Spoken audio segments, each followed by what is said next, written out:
vendors, along with Christy and Edna. If you have any questions at any time, please do not hesitate to come find us after the program. Just a little background information on 1 Million Cups. It's an educational program produced by the Kauffman Foundation to engage and connect local entrepreneurs while helping build startups on a grassroots level. We have 2 presenters today. They will each get 6 minutes to present, and then we'll have 20 minutes for interactive Q&A. We'll have Christy run around with the mic, so if you do have questions, please raise your hands tall and she'll come find you. This is to help us hear you better on the video that we are recording for our YouTube channel, so please subscribe to that. We would love to thank our wonderful vendors because we cannot do this without them. So a big warm welcome to Kurtu for providing delicious treats each week. Thank you. And then Shade Tree Coffee Roasters for keeping us caffeinated. So yeah, we have to have that to be 1 Million Cups. And then another big thank you to the Deck for being an amazing venue and host. And yes, a big round of applause for them. Yep. And they'll be having free guided tours afterwards, so please go find Emmanuel. He's raising his hand right now. So if you want to take a tour of the space, please find him. And then we have a really great tradition here. For anytime someone comes up on stage, we stand up and give them a really big welcome with a round of applause. So our first presenter is, sorry, say one more thing? Crystal, yes. So Crystal is coming from ChoreMonstr. So everyone, please stand up and give her a warm welcome.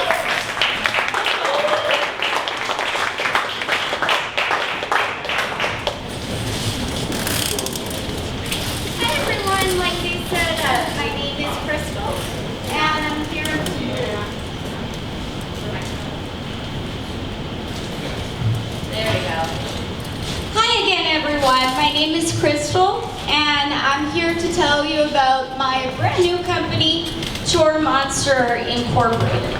So what is ChoreMonstr? We are a service that offers a service useful for anybody who has ever run short on time to do their errands and chores and handle everything else that goes on in your everyday life.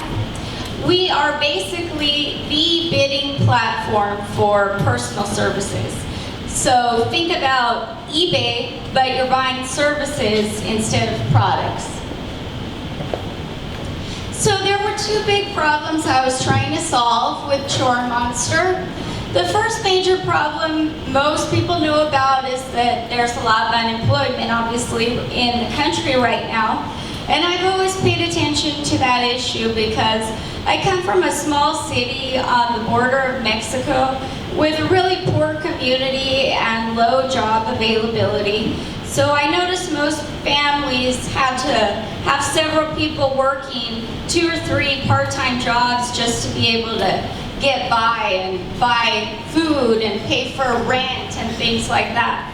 But I also noticed that a lot of these people had talents, special talents that they were good at, skills that other people didn't have or weren't very good at or didn't like doing. And so I felt it was unfortunate that these people were stuck doing menial jobs that they didn't like, making very little money, when they had talents that could actually be used to do something that they enjoy, that they could make better money using. And the other problem that I'm trying to tackle is that there's about 60% of Americans who say that they struggle to balance work, school, family, fun, and on top of chores and errands. So I found this out because a lot of people just told me about it and complained to me about it, and I didn't know if I just had really busy friends or if this was something that was happening to a whole bunch of people. So I did a bunch of Google Market surveys, and that's where I found out from a random sample that 60% of Americans do have this issue. So ChoreMonstr is one simple solution to solve 2 really big problems. It is a web app, so you can use it on any device. You can use it on an iPhone, on an Android phone, on a computer, any device that you might have.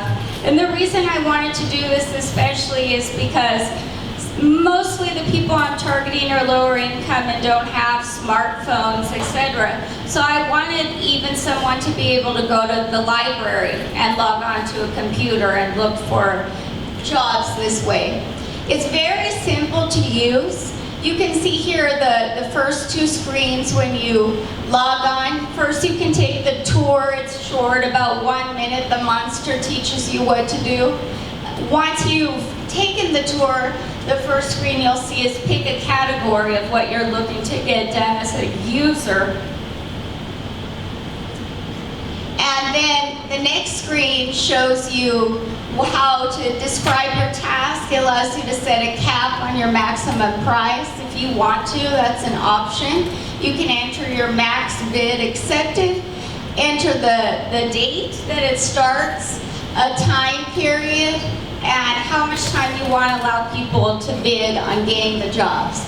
Now, what I really like about the company is that we're upfront. It's a lump sum bid. The person who's bidding for the job has to include their profit and their supplies, equipment, travel, etc. ChoreMonstr increases that by 10%, but the job seeker doesn't have to do any of that work there. And so you know the entire price as a user before you commit to pay for the job. Unlike other services where you pay hourly and don't know what the final price will be. So our revenue flow is pretty simple. The user posts a job, Monster bids for a job, user picks the best bid, Monster with the best reviews, pays through the ChoreMonstr website. ChoreMonstr keeps 10% and 90% goes to the Monster, who is the worker. The only competitor that I've been able to find that offers almost as much variety as we do is TaskRabbit, but as you can see in this chart, they charge a much higher fee. They charge cancellation fees. They have no minimum price. We have no minimum price and no minimum time, but they do have a minimum price and time. That's a little bit about me, but you can ask me anything you want to after we go to the questions. But thank you so much for your time, and I appreciate any feedback anybody has.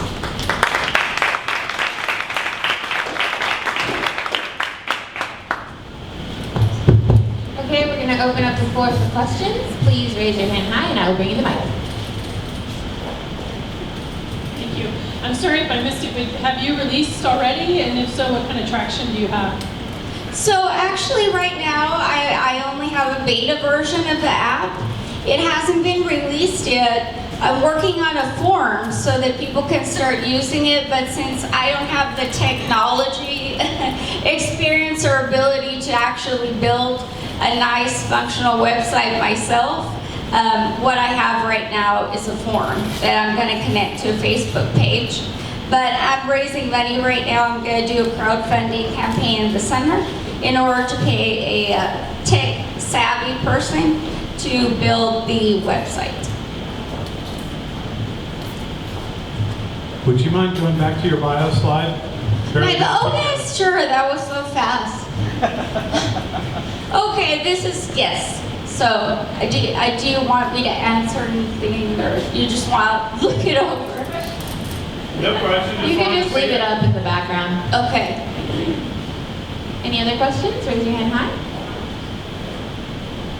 Anyone? Yes?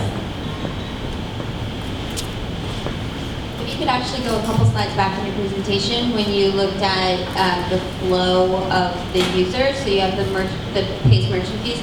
You could just talk a little bit more about the breakdown of the costs. Yes. And put that into more specific terms. So if someone were to pay a certain amount, or what the bidding process looks like. Yes. Okay. So the user will post a job, and as soon as the job goes out, anybody who signed up in that task area, the job seekers, they will get a message on their phone that says that there's now jobs available to bid on. So then they can come up with their price. but they have to consider all the fees that they might need to pay for. You know, for example, if you're going to paint a house, you might need to pay for the paint. If you're going to drive 30 minutes gas, any kind of supplies or mechanical things that you use, you consider as a job seeker and your profit. Now, once the job seeker types that into ChoreMonstr, ChoreMonstr automatically upcharges it by 10%. So when the user who is looking for a job candidate sees the bids, they see the bid, the user bid, plus 10%. So nobody has to worry about that because the website will do that part for you. And you won't even be aware what the 10% is unless you go back and recalculate. So then when they pay through the website, 10% will come to ChoreMonstr headquarters. The remaining 90% will go straight to the ChoreMonstr.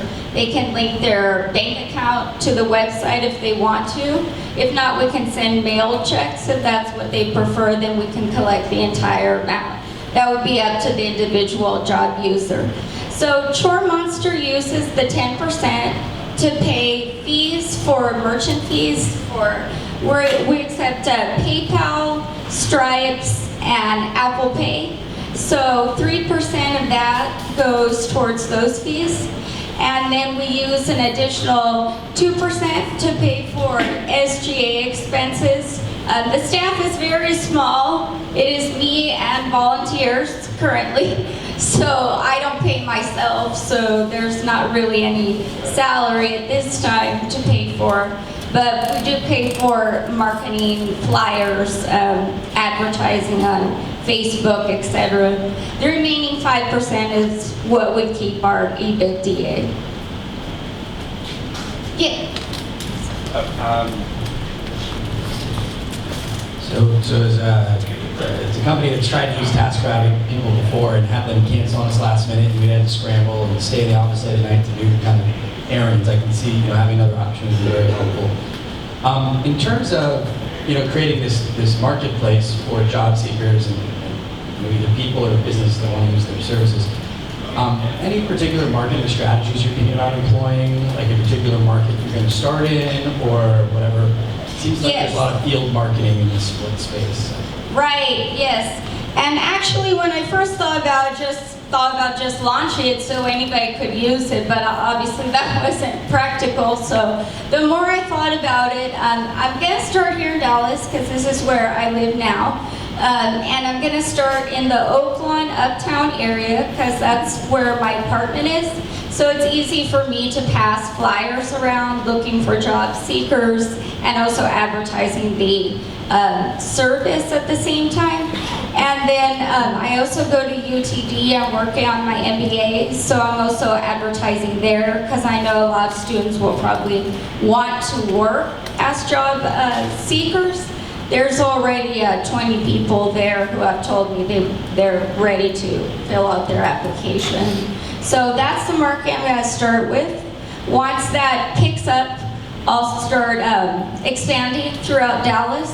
I'm hoping to go throughout Dallas by the end of the year, and then from there, Texas.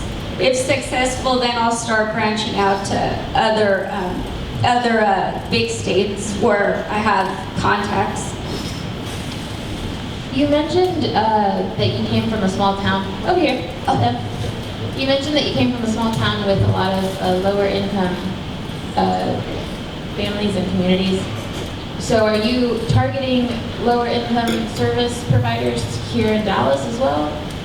Yes, I mean, that's really what I would like to do. I hope that I will be able to reach those people because the whole reason I really thought of it is because I want to help people find jobs. I know how difficult it is. And the town I come from is Del Rio, Texas, which is 3 hours away from San Antonio. So it's way secluded from any other area. Obviously, though, I would branch out there after Dallas because I have my family and friends there that can be my representatives, and I really do want to serve that community because they're in desperate need of being served. But that's why I want to make it a website so that it's usable for anybody, and I want to advertise it through Facebook so that everybody can see it. I'll start out in those areas, but I also want to leave flyers like at Walmarts, you know, and Targets on the windshields, so that way a lot more people can see the opportunity. Hey, are you familiar with the process of customer development? Have you, customer validation of what you're building?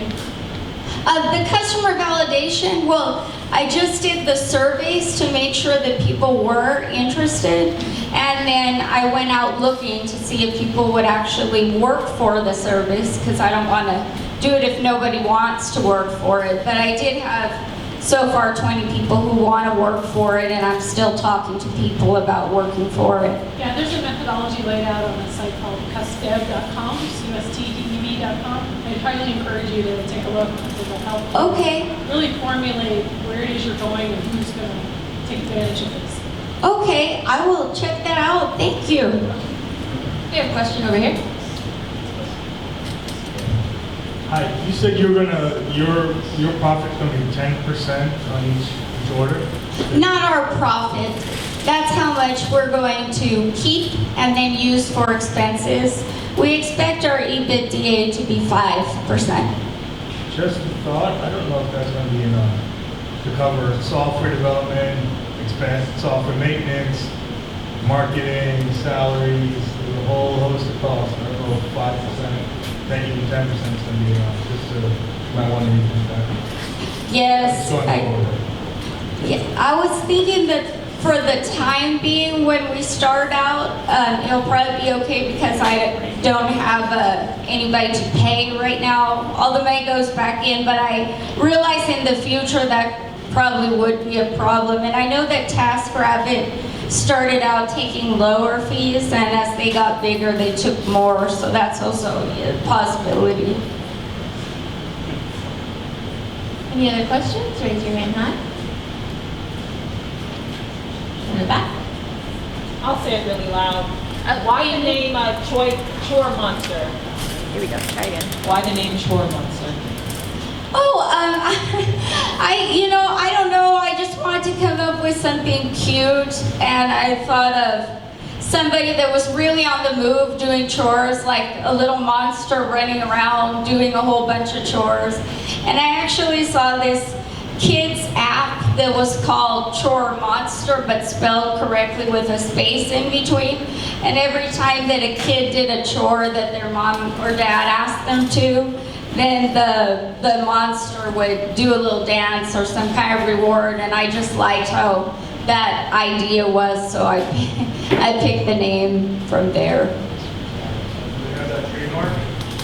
Sure, they don't own that name? Please wait for the microphone. The name actually, Are you sure they don't own that name? well, since I changed it, it makes it different because I changed the spelling and I stuck it together. So it's chore with an E, but monster doesn't have the E, and then I stuck the two words together. So I actually incorporated the business on LegalZoom, and they checked the names, and so it was available, so they let me have it. In the back. Hi, I was just wondering what about your target market makes you think that cute is the best option? What is the best option? That like the cute, like ChoreMonstr, you said you liked because it was cute. What made you think that that was the best choice? Oh, actually, it wasn't really the target market, I guess. When I came up with the name, I did a lot of surveying of several other names that I was considering, and that was the most popular one. I was happy about that because that's the one I wanted secretly, but other people liked it, so I went with it. So when someone signs up to provide a service, you have them fill out a form listing what expenses they will have? Like if they need to buy paint? No, they don't have to provide that to us. They just have to be aware that we are not going to provide the money for that. So whatever the bid is they're asking for, they need to make sure and consider if they're going to lose money so they can make a profit.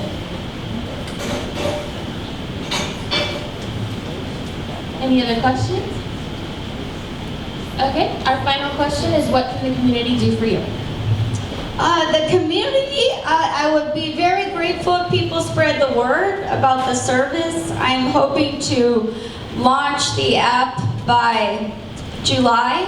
I'm going to be in the Summer Accelerator program here this summer, so I'm hoping by the end that it's launched. But if the community can spread the word about the opportunity for jobs and looking into it, I have a Facebook page where I have a description.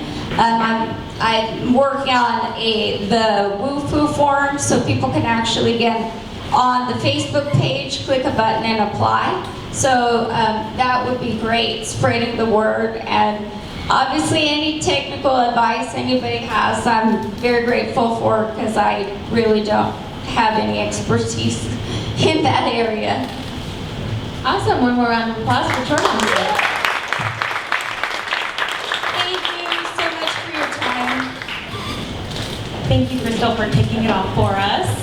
All right, just before we get to our next presenter, we want to say that we are very active on social media, so if you haven't logged on to Twitter yet, please do so. Our hashtag is 1MCDAO, and we have all of the Twitter handles listed up here. So we'd love for you to get involved today, this week, anytime.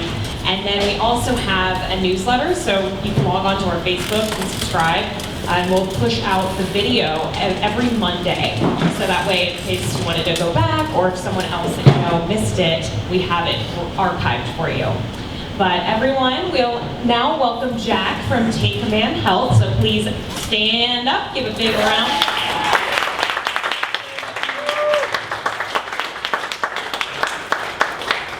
Thank you all. Appreciate the standing ovation. Hopefully we feel that way at the end. My name is Jack Cooper. I'm the founder and CEO of Take Command Health. Take Command Health is a website that empowers individuals to make smart health insurance decisions. The first decision people often have to make is, which plan do I choose? People are curious if their prescription is going to be covered, if their doctor or maybe their children's doctor is going to be in network, or if they're battling a serious disease, they want to make sure they have great coverage. For me and my wife, this was a surprise twin pregnancy when we just moved away for grad school, and trying to get advice on which plan to choose and how to cover again, very blessed but very unexpected twin birth was a bit of a chore. The reality is healthcare.gov and the other sites out there that list plans and let you sort and filter don't really answer the key questions that people have. And over 88% of people actually choose the wrong plan or a suboptimal plan and waste over $500 a year. And more individuals are going to need help choosing too. With the Affordable Care Act going into effect, the number of individuals on the market is likely to triple in the next few years. Take Command Health works to fill in that gap. We have a guided TurboTax-like interview that walks our users step by step through the process. The first thing we do that's different is help our users understand the breadth of the opportunities available to them. If you just go to healthcare.gov, you're only going to see on-exchange plans. There's actually a lot more available out there that most people aren't aware of. Last year, as far as I know, we were the only site in the US that offered all three, on-exchange, off-exchange, as well as faith-based plans. The next thing we do is we help users dive deeper into each plan. We invented a universal doctor search, where if you tell me you need Dr. Smith on your plan, we'll tell you which plans he's going to participate on next year. We do the same thing for prescriptions, and even came up with a pretty unique cost of care estimating system. If you tell me you're a diabetic or asthmatic or expecting twins, we can run simulations to help you understand how each plan is going to react and which one you should choose. We make enrollment really easy, and all the while try to give awesome advice in plain language as we go. I'm excited. Take Command Health's been a side project for me for the last 2 years. I'm excited to announce that I left my full-time consulting job a few months ago and now get to do Take Command full-time. Thanks. It's been really exciting. Especially getting plugged into the Dallas community too. I've been really thankful for that. We did a kind of pilot test this year where we signed up, issued 300 contracts in the state of Texas, which is about 600 lives.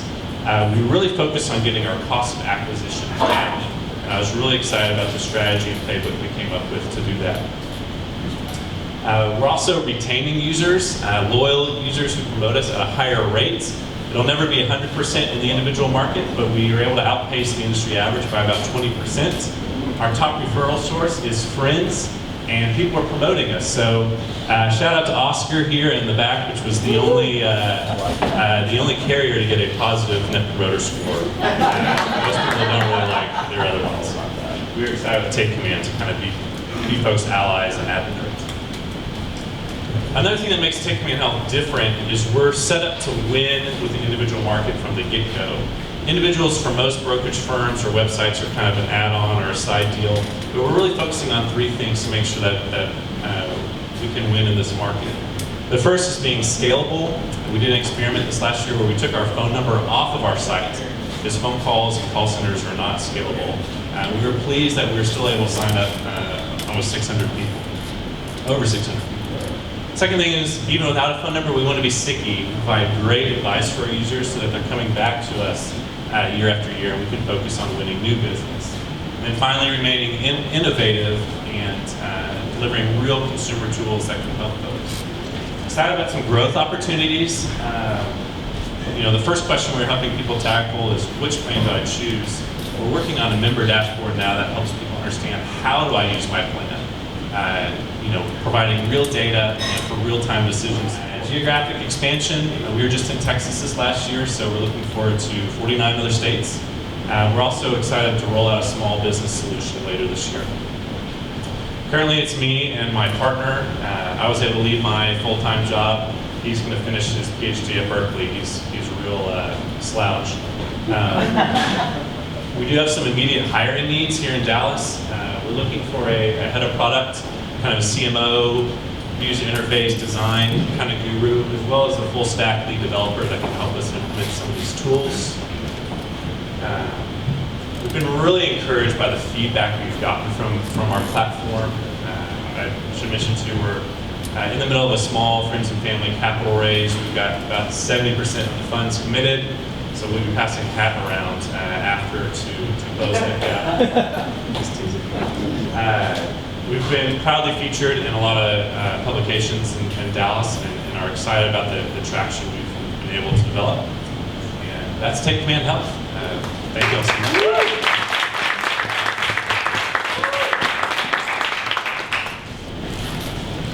All right, we're going to open up for questions. Raise your hand high. I'll bring you the mic. Hey Jack, nice job. So can you talk about who's your target user and a little more specifically how you're trying to reach them? Thanks, Fiona. Yes, so for us, for Take Command Health, when I say individuals, that's people that don't have a company or group plan. So a lot of times it's independent professionals, real estate agents, attorneys, teachers sometimes, or part-time workers or people that have multiple jobs that don't get benefits from a corporation or through a group plan. So that's really our target focus. Why are you launching in Dallas first? Love Dallas. I grew up here, so some great connections here. And really Texas made a lot of sense, not only because growing up here and having some connections, but it's also one of the largest states and one of the most kind of underinsured states. So there's a real opportunity, I think, to come in and make a difference here, not only to help Texans, but to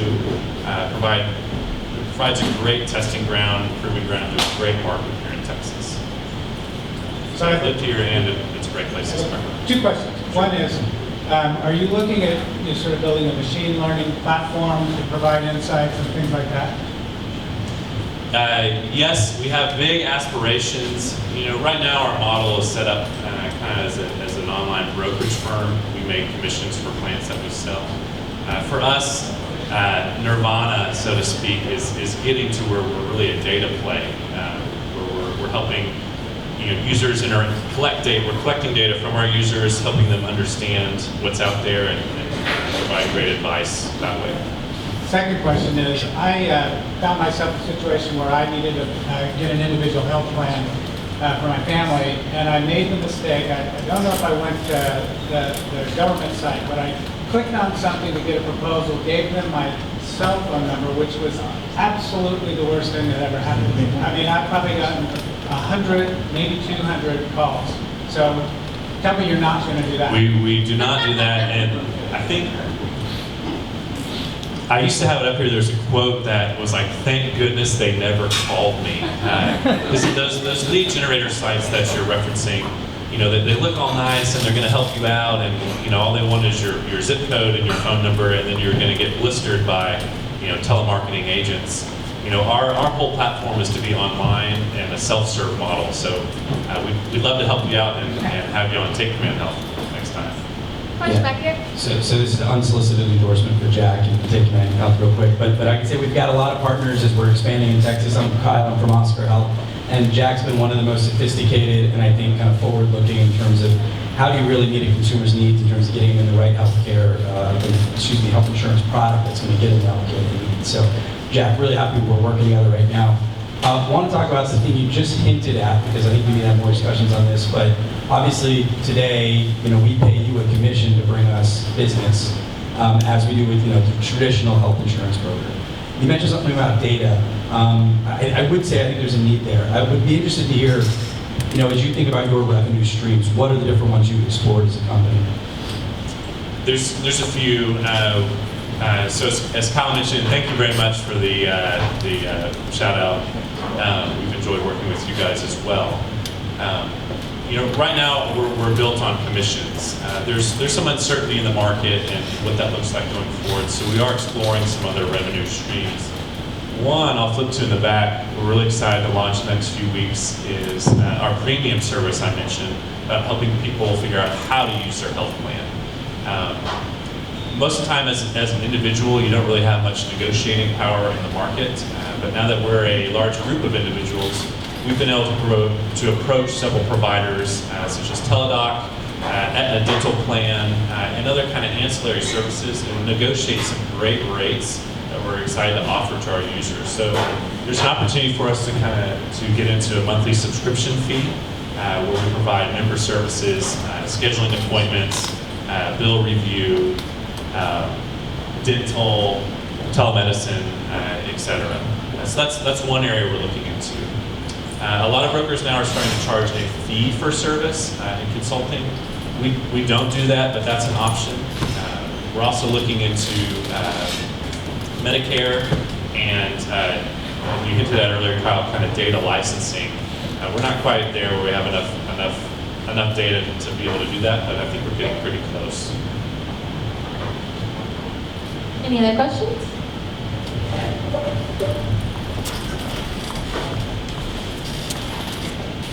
Yeah, you're definitely going to do great. You're definitely in the right place. As far as going viral and the PR and marketing as it starts to go out, I think you said it in passing, but you're definitely going to be the TurboTax of health insurance. Thanks. That's what we're going for. Yeah, insurance looks exactly like taxes did 40 years ago, and it's a mess. The other feedback I would have, now that you're, a corporation of one, full-time employee, small business owners are kind of caught right in the middle of this whole health insurance mess, because now suddenly, for the first time in 20 years, there's a really good reason to work for a corporation, and that market's going to definitely evolve, because those entrepreneurs are not going to mess around with that, and it's going to be really interesting, but there is a huge market there. So, yeah, congrats. Thank you very much. Appreciate it. We're excited. As I mentioned, we're experimenting and going to try rolling out a small business product soon that's actually based on individual plans, but helping with reimbursement and trying to provide more guidance to small business owners of, hey, what can I do to compete with big company benefits? And here we think we have a good option for you. So, as you mentioned, medicine is moving to the consumer in terms of making choices, and some big corporations will reimburse the insurance costs back to someone if they want to take on their own plan management. Have you thought about targeting those folks and saying, you know, look, we'll give you a better experience than what you're getting from corporate? We have, so part of our small business pitch is actually helping them set up a reimbursement model. Instead of trying to choose a one-size-fits-all group plan, let's help your individuals optimize their plan choice. If you provide $200 or $300 a month, you know, they can actually go get a much better plan than if you were to try to pour in and cover 50% of some group plan premiums.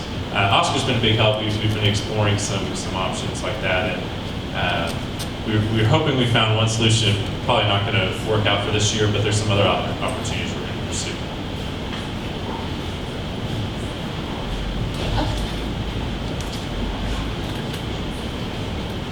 Hi, I was just wondering if you have already provided services as personal health concierge managing claims and bills. The reason I asked the question is because I was director of financial services at a local medical center, and I did that, and it was pretty rough. A lot of calls with people. So I was just wondering if you've tried it, and if $15 a month covers the hours that you put in yourself. To do it. That's a great question. A shocking statistic you probably saw is, I think over 50% of medical bills with more than 2 lines on them have an error. That was something I heard the other day, and no one's disputed that. We're looking to outsource that. There's some partners that we can do it, including one of them that used to be here in the deck, and was through Health Wildcatters. You know, so there's some partners and other startups that we can help kind of outsource that to, that have some expertise in automation to make that happen. But for us, it's about, you know, kind of helping our members discover and find those services and then easily plug in through our website. We won't be doing a lot of the manual processing. Any other questions? Going once? Going twice? All right. The final question is, what can the community do for you? Thank you all so much for hosting, and I appreciate the opportunity to share and get plugged into the Dallas community. As I mentioned, you know, we really are, we really are looking to hire. I know that there's these mythical lead developers and engineers out there that everyone's chasing. We want to find you, and we want to pay you, and we want you to be on our team. We're also really need help with social media, kind of marketing and user interface design. As I mentioned as well, we're about 70% finished with a fundraise. So we're looking for that one last angel that wants to come in and propose that for us. And other than that, you know, please tell your friends. We'd love all the support and an opportunity we can get in the Dallas entrepreneurial community. And I just want to say thank you very much. So thanks. Awesome. Round of applause for taking the help.